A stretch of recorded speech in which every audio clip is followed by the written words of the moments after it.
Astaghfirullahaladzim, astaghfirullahaladzim, alladzi la ilaha illa huwal hayyul qayyum, wa atubu ilaih.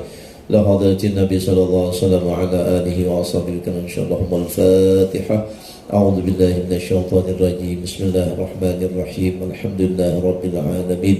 Ar-Rahmanir Rahim. Maliki yaumiddin. Iyyaka na'budu wa iyyaka nasta'in. Ihdinas siratal mustaqim. Shiratal ladzina an'amta 'alaihim ghairil maghdubi 'alaihim waladdallin. Amin. Assalamualaikum warahmatullahi wabarakatuh. Bismillahirrahmanirrahim. Alhamdulillahi rabbil alamin wa bihi nasta'inu ala umurid dunya waddin. Assalatu wassalamu ala ashrafil anbiya'i wal mursalin Sayyidina wa maulana Muhammadinil amin wa ala alihi wa sahbihi ajma'in. Subhanaka la ilma lana illa ma 'allamtana innaka antal alimul hakim wa tub 'alaina innaka antat tawwabur rahim. La haula wa la quwwata illa billahil aliyil azim. Yang kita muliakan Bapak JM, General Manager Hotel Aquarius Palangkaraya, yang kita hormati bersama, apa namanya, habis di bawahnya itu lagi, Departemen, seluruh departemen, ketuanya, seluruh karyawan, Bapak Ibu hadirin hadirat yang dirahmati oleh Allah Subhanahu wa ta'ala. Puji syukur pada Allah Subhanahu wa ta'ala, tak terasa kita sekarang sudah memasuki bulan Rajab. Sebentar lagi setelah Rajab, Sya'ban, dan setelah Sya'ban nanti Ramadan. Ada apa dengan bulan Rajab?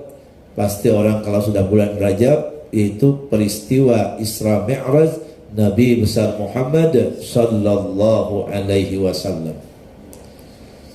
Dan sudah masyhur kalau berbicara tentang Isra Mi'raj, tentunya Nabi sallallahu alaihi wasallam menerima perintah salat 5 waktu yang asalnya 50 waktu. Nah, setelah diberi keringanan karena diminta oleh Nabi Musa, fas'alut takhfif, minta keringanan kepada Allah, dan Nabi menerima salat 5 waktu dalam sehari semalam. Bayangkan saja andai kata waktu pas diterima Nabi 50 waktu, kira-kira kita sempat gak kerja? Baru kerja sebentar azan, baru kerja sebentar azan. Nah, alhamdulillah, ternyata seluruh aktivitas kerja itu bernilai ibadah di sisi Allah Subhanahu wa ta'ala. Kemarin diceritakan bagaimana seorang para sahabat tatkala berkumpul dengan Rasulullah, melihat seorang berperawakan bagus, gagah. Kata sahabat, ya Rasulullah, andai kata orang yang badannya bagus, kekar itu ikut fisabilillah, jihad di jalan Allah, niscaya itu lebih bagus. Kata Nabi, in kana kharaja wa yas'a, jika seseorang itu dia keluar rumahnya dan dia bekerja untuk apa? Pertama, untuk memberi nafkah anak-anaknya, istrinya, keluarganya, maka Nabi mengatakan fahuwa fi sabilillah. Nah, jadi kita bekerja di mana aja, halal kerjaannya, maka itu adalah fisabilillah. Kemudian wa in kana kharaja, jika dia keluar rumah, kharaja, dan kemudian wa yas'a, dia bekerja untuk apa? Untuk memberi nafkah kedua orang tuanya yang sudah tua renta. Fahuwa fisabilillah. Kalau yang laki-laki itu sudah jelas ada hadisnya ya. Artinya tetap seorang laki-laki itu walaupun udah dia punya istri, dia punya kewajiban terhadap orang tuanya. Sementara kalau seorang istri, kalau dia udah menikah, dia wajib patuh taat pada suaminya. Sama orang tuanya tetap juga disuruh berbuat baik, tapi diutamakan adalah suaminya selama suaminya tidak menyuruh berbuat keburukan. Tapi ingat, suami nggak boleh seenaknya terhadap istri. Mentang-mentang sudah jadi istri kita, ayo mau neraka apa surga? Kalau kita sudah mengambil anak orang, berarti kita juga siap untuk apa? Untuk membahagiakan istri kita. Salah satunya adalah izinkan istri kita juga untuk tetap bisa berbakti kepada kedua orang tuanya. Nah, itu baru suami yang mantap. Kadang-kadang suami ini kurang paham yang kayak gini. Coba bayangkan, kita nikah sama anak orang, terus kita kasih mahar. Berapa maharnya? Anggaplah berapa misalkan? Berapa? Yang baru nikah? Ya, berapa kemarin? Misalkan ada yang 50 juta, ada yang 30. Zaman saya 30 juta. Sekarang mungkin gak ada lagi ya. Udah ada sekarang 1.000. Nah, ada kalau bayaran, pinanglah aku dengan bismillah. Jarang ada kayak itu tuh, kadang-kadang ada.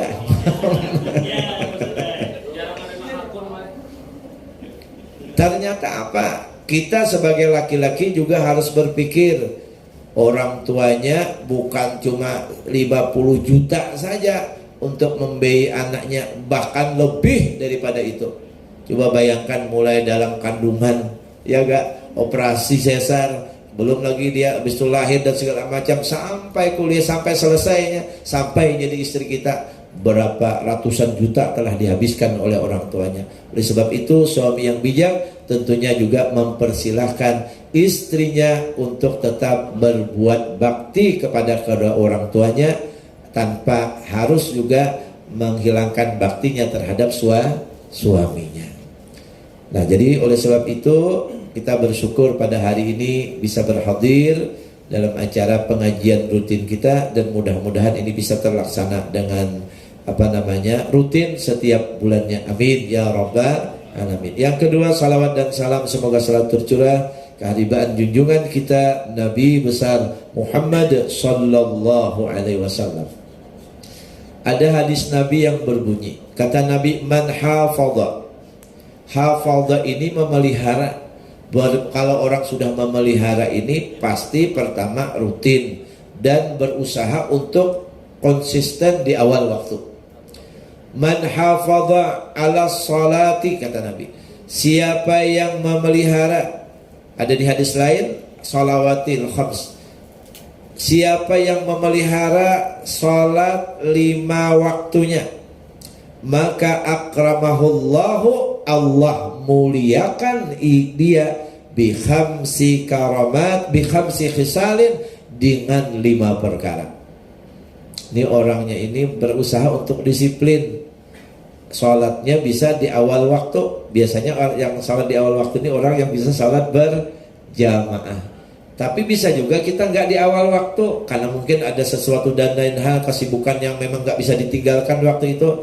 Tapi usahakan kita tetap bisa melaksanakan sholat berjamaah, walaupun cuma berdua, makmum dan imam. Pahalanya ya memang kurang, tidak seperti yang banyak jamaahnya, seperti yang di awal waktu. Tapi paling tidak sudah mendapatkan juga insya Allah 27 derajat daripada Allah subhanahu wa ta'ala. Kata Nabi, siapa yang menunaikan, ini mohon maaf yang berjamaah ini khususnya buat yang laki-laki, buat mbak-mbaknya nggak terlalu dituntut untuk sholat berjamaah ya. Yang penting sholatnya ditunaikan dengan baik. Karena memang biasanya kalau ibu-ibu kalau di rumah itu tuh biasanya mohon maaf memang kerjaannya banyak ya Bu ya.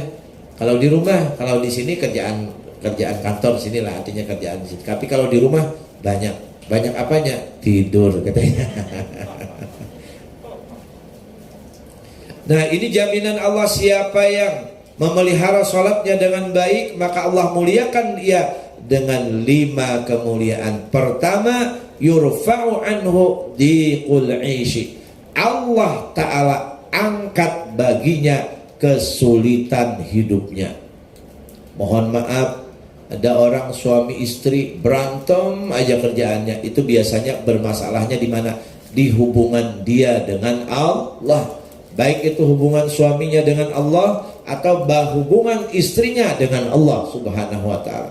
Coba diperbaiki hubungan kita dengan Allah, insya Allah si suami akan lebih sayang sama istrinya, dan istrinya pasti akan hormat terhadap suaminya. Ini Allah Ta'ala angkat kesulitan hidupnya, termasuk masalah hubungan kita suami istri. Ini penting.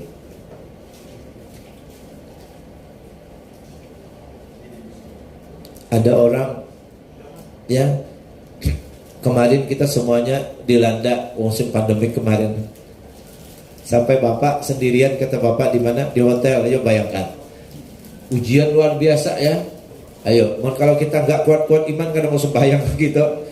Sudah diuji berat oleh Allah, pas kadang mau sholat itu tambah sakit lagi itu. Tapi kita hibur hati kita berusaha dekatkan diri kepada Allah walaupun secara tertatih-tatih, tapi alhamdulillah tetap semuanya bisa berjalan dengan dengan sesuai skenario-nya daripada Allah Subhanahu wa ta'ala. Nah ulun lihat buhan pian alhamdulillah sehat walafiat aja berataan. Ya kalau lah, walaupun kemarin juga kayak apa Ustadz, kayak apa sama aja Ustadznya gitu, kayak apa juga. Tapi kita berserah sama Allah, perbaiki sholatnya nih. Kesulitan hidup diangkat oleh Allah Ta'ala, artinya dimudahkan oleh Allah.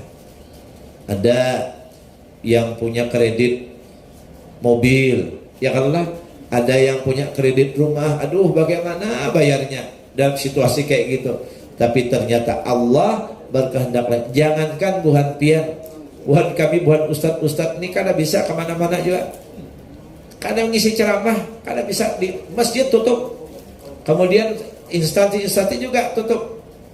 Di mana ceramahnya? Ceramahnya pakai apa? Live Facebook. Di Facebook itu mau ditonton orang gak ada, gak punya, yang penting sampaikan. Alhamdulillah tetap aja dimudahkan oleh Allah Subhanahu wa ta'ala. Nah sampai sekarang kau aja masih tersenyum, tersenyum karena Allah sudah menjanjikan nih, orang yang menjaga sholat 5 waktunya dengan baik, maka yang pertama Allah berikan kemuliaan, diangkat oleh Allah dari dirinya kesulitan hidupnya, kesempitan hidupnya diangkat oleh Allah. Kalau gitu apa? Gembira, senang. Kalaupun ada kesulitan nanti dicarikan solusinya oleh Allah Subhanahu wa ta'ala, termasuk dalam kesulitan berumah tangga. Tapi kalau udah jauh dari Allah, sholat disia-siakan, maka yang terjadi adalah pertengkaran demi pertengkaran. Karena apa? Mendapatkan murka daripada Allah Subhanahu wa ta'ala. Kemudian yang kedua, orang yang memelihara salatnya, kata Nabi, yurfa'u adabul qabri. Nih nanti kalau dia sudah wafat, dia sudah meninggal dunia, dia berada di alam kubur, maka Allah Ta'ala angkat dari dirinya siksa kubur. Artinya orang itu tidak mendapatkan siksa di alam kubur. Nah ini orang yang menjaga sholatnya dengan baik. Mungkin kita kadang-kadang kita bisa aja masih menjaga sholat, tapi kita punya istri bagaimana di rumah, ya Pak ya. Bagaimana kita punya anak, apakah mereka sholat? Apalagi yang kita misalkan pulang seharian di kantor, telepon istri itu, jangan lupa, Bu, gimana anak udah sholat belum? Nah, pernah nggak ya kita nelpon kayak itu? Jangan-jangan jarang. Paling yang ditanya apa? Anak udah makan belum? Wah. Makanan zahir terus yang kita tanyakan, pada makanan rohani itu lebih daripada makanan zahir. Makanya para nabi dulu tatkala mereka mau wafat, mereka tidak bilang gini, nah kalau bapak tidak ada, kamu mau makan apa? Tidak. Karena mereka yakin kalau orang itu benar dengan Allah, menjaga sholatnya dengan baik, maka Allah akan menjamin keberkahan dalam hidupnya. Apa kata Nabi kepada anaknya? Pada salah satu anbiya, ma ta'buduna mim ba'di, apa yang engkau sembah setelah bapak tidak ada lagi? Apakah engkau menyembah jabatanmu? Apakah engkau menyembah kerjaanmu? Artinya apa? Kamu disibukkan oleh dunia ini, atau justru kamu menyembah Allah Subhanahu wa ta'ala?